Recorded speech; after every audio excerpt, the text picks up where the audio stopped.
أعوذ بالله من الشيطان الرجيم.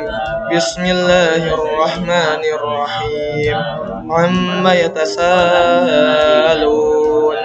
عن النبأ العظيم الذي هم فيه مختلفون كلا سيعلمون ثم كلا سيعلمون ألم نجعل الأرض مهادا والجبال أوتادا وخلقناكم أزواجا وجعلنا نومكم سباتا وجعلنا الليل لباسا وجعلنا النهار معاشا وبنينا فوقكم سبعا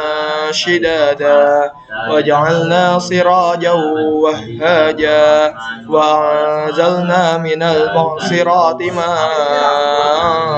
ثجاجا لنخرج به حبا ونباتا وجنات ألفافا إن يوم الفصل كان ميقاتا يوم ينفخ في الصور فتأتون أفواجا وفتحت السماء فكانت أبوابا وسيرت الجبال فكانت سرابا إن جهنم كانت مرصادا للطاغين مآبا لابثين فيها أحقابا لا يذوقون فيها بردا ولا شرابا إلا حميما وغساقا جزاء وفاقا إنهم كانوا لا يرجون حسابا وكذبوا بآياتنا كذابا وكل شيء أحصيناه كتابا فذوقوا فلن نزيدكم إلا عذابا إن للمتقين مفازا حدائق وأعنابا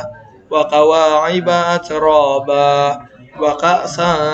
دهاقا لا يسمعون فيها لغوا ولا كذابا جزاء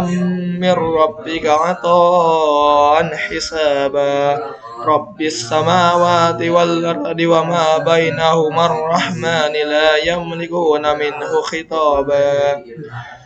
يوم يقوم الروح والملائكة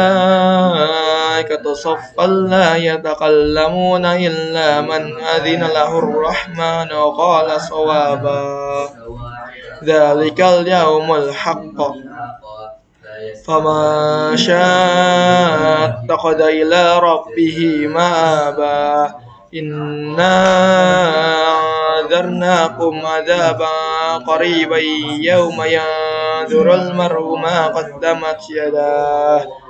قدمت يداه ويقول الكافر يا ليتني كنت ترابا.